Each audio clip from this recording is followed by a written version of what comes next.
Selamat pagi, kita lanjutkan pencernaan makanan dengan tujuan sebagai berikut. Pencernaan adalah proses mengurai makanan yang kompleks menjadi makanan yang sederhana agar dapat diserap oleh tubuh.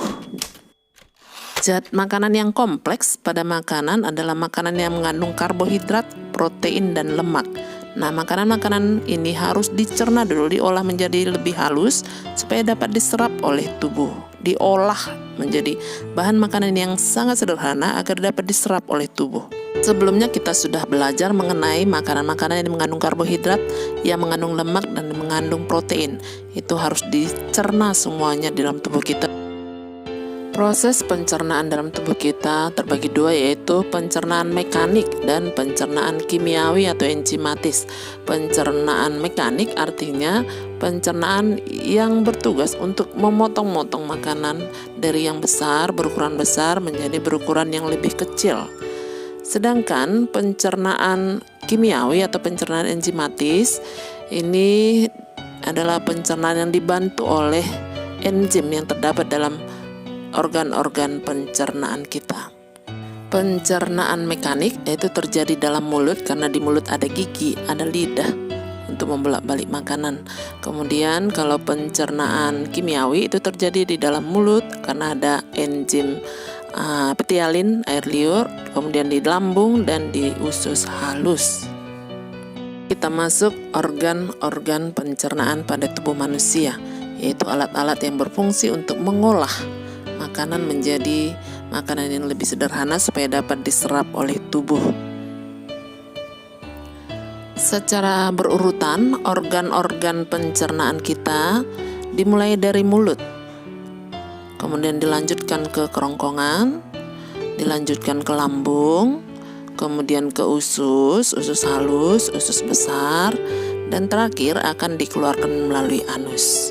Satu persatu akan kita bahas saat ini, yaitu apa yang terjadi di dalam mulut, bagaimana nasib makanan di kerongkongan, bagaimana pula nasibnya di lambung, dan bagaimana di usus dan di anus.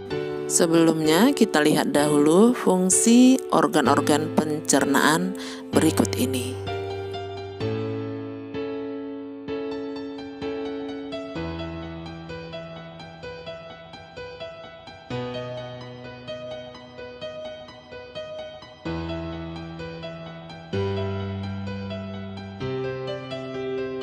Baiklah, kita akan membahas organ-organ pencernaan kita berikut ini. Organ-organ pencernaan kita bisa kita lihat seperti di gambar ini, mulai dari mulut, kerongkongan, lambung, usus sampai ke anus. Kamu perhatikan letak organ-organ tersebut di dalam tubuh kita. Yang pertama adalah mulut. Di dalam mulut, di situ terdapat gigi untuk memotong-motong makanan, mengunyah makanan. Kita tahu bahwa gigi kita itu ada 3 jenis, gigi seri, gigi taring, dan gigi geraham. Kemudian di mulut juga ada air liur.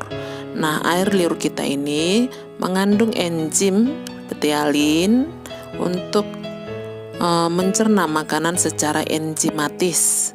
Di dalam mulut juga terdapat lidah. Lidah kita berfungsi untuk membolak-balik makanan, mengatur letak makanan agar dapat ditelan lebih mudah. Maka marilah kita menjaga kebersihan mulut kita dengan cara bagaimana?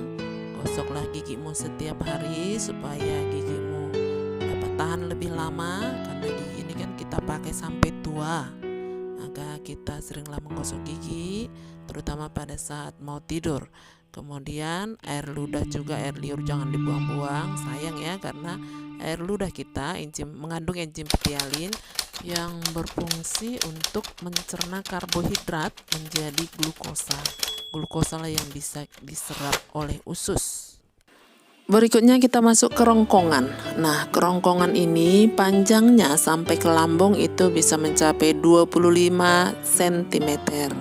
Nah, apa yang terjadi di kerongkongan? Di kerongkongan, makanan tadi akan didorong secara peristaltik, yaitu gerakan meremas dan mendorong makanan hingga makanan bisa sampai ke lambung nantinya. Nah, berapa lama makanan di kerongkongan ini? Hanya sekitar 6 detik. 6 detik makanan akan dilanjutkan ke lambung.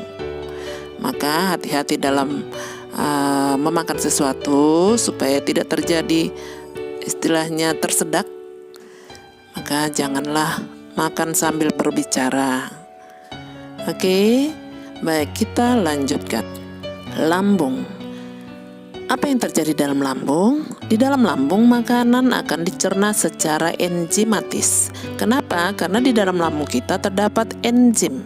Enzim apa saja yang terdapat di dalam lambung? Di situ ada enzim pepsin dan renin. Pepsin dan renin. Pepsin mengubah protein menjadi pepton. Dan renin mengubah protein susu menjadi asam parakaseinat sehingga nantinya bisa diserap oleh usus. Lambung kita ada 3 bagian, ya, bagian atas, bagian tengah, dan bagian bawah. Kardia, fundus, dan pilorus. Kardia, fundus, dan pilorus. Nah, enzim-enzim yang Ibu sebutkan tadi itu dihasilkan di bagian yang tengah, yaitu di bagian fundus.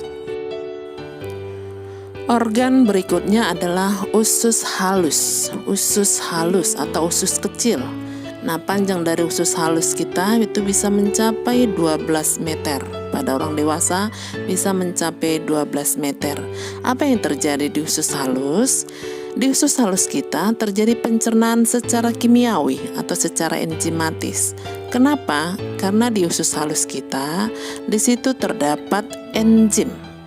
Enzim apa saja? Yaitu lipase, amilase, dan tripsin. Lipase mengubah lemak menjadi lipid sehingga bisa diserap oleh tubuh. Amilase mengubah amilum atau karbohidrat menjadi glukosa sehingga bisa diserap oleh tubuh. Tripsin mengubah pepton menjadi asam amino sehingga bisa diserap oleh tubuh. Enzim-enzim ini dihasilkan oleh pankreas tetapi dialirkan ke usus halus yaitu bagian duodenum.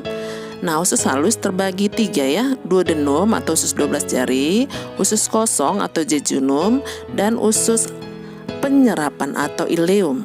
Maka makanan akan diserap di usus penyerapan atau ileum. Bagian terakhir dari organ pencernaan kita adalah usus besar. Nah, yang terjadi di usus besar hanya 2, yaitu terjadi pembusukan sisa-sisa pencernaan. Kenapa? Karena di usus besar ada bakteri yang menguntungkan, yaitu Escherichia coli. Berikutnya, di usus besar juga terjadi penyerapan air. Baik, sekian pertemuan kita pada hari ini. Jika ada yang ingin ditanyakan, silahkan ditanya di grup WA. Akan dengan senang hati Ibu akan menjelaskannya. Baik, silahkan kamu catat. Sampai bertemu kembali. Selamat belajar dan tetaplah jaga kesehatan.